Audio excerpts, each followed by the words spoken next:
was Bilal ibn Rabah really?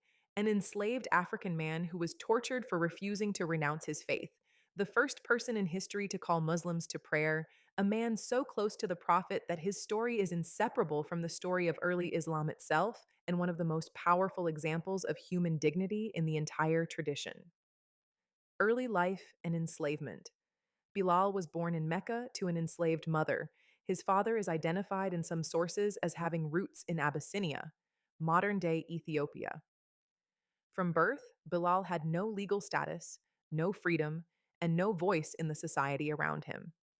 He was owned by a man named Umayyah ibn Khalaf, one of the wealthiest and most powerful figures in Mecca, and one of the most hostile opponents of the Prophet's message.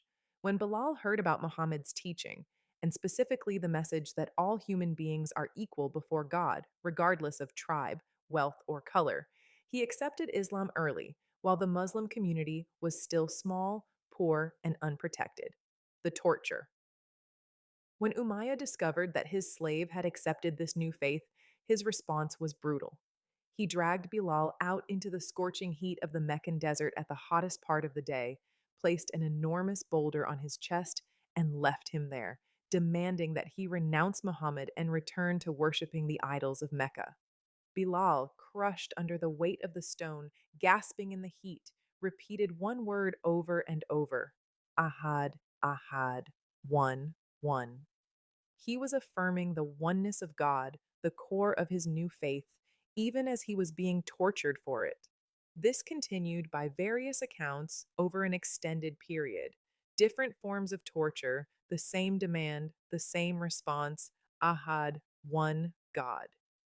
Bilal would not say the words that would end his suffering because those words would have been a lie about what he now believed to be true.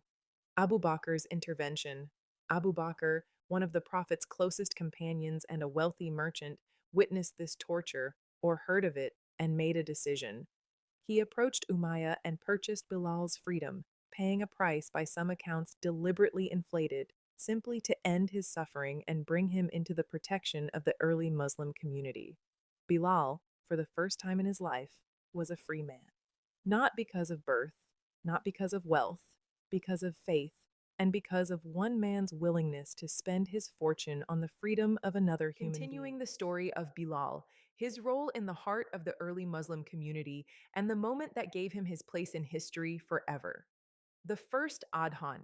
After the migration to Medina in 622 CE, the Muslim community needed a way to call people to the five daily prayers. Various ideas were considered, using a horn like the Jewish tradition or a wooden clapper like some Christian communities used. The Prophet rejected these and instead chose the human voice, a direct call, spoken aloud, and he chose Bilal to deliver it. Think about what this meant.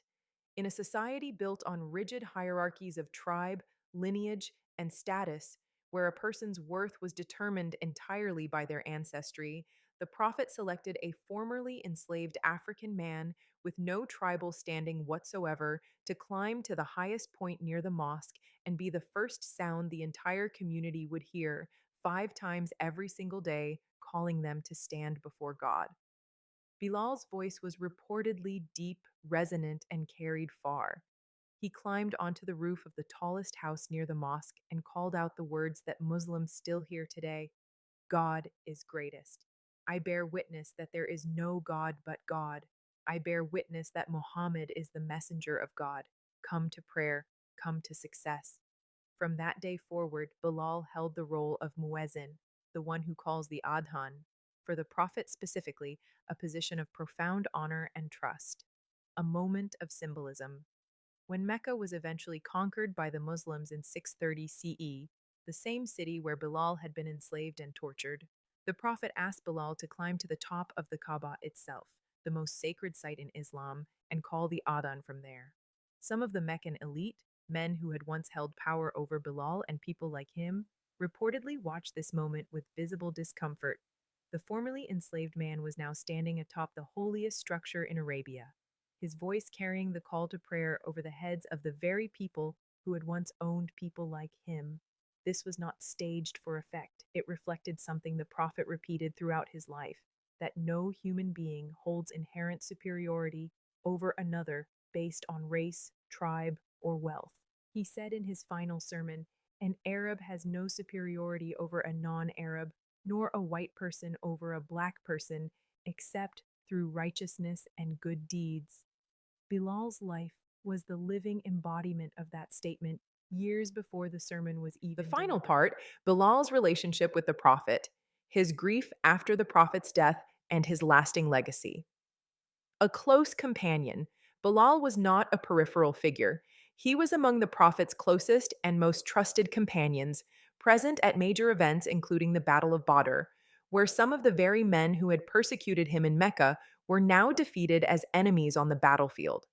By several accounts, Bilal recognized one of his former tormentors among the captives, a moment heavy with history for a man who had once been crushed under a boulder for his faith.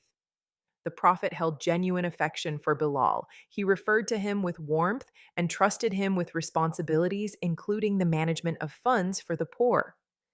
Bilal's transformation, from a man with no legal personhood to one of the most trusted figures in the new Muslim community, was not symbolic politics. It was simply how the early Muslim community functioned, guided by the principle that faith and character, not birth, determined a person's standing. After the Prophet's death, when the Prophet died in 632 CE, Bilal was reportedly so overwhelmed with grief that he could not continue performing the adhan in Medina. The sound of his own voice calling the prayer in the place where the Prophet had lived and prayed became unbearable. Every call was a reminder of the man who was no longer there to hear it. He eventually left Medina for Syria. Accounts describe a later visit back to Medina, where companions asked him to call the adhan one final time.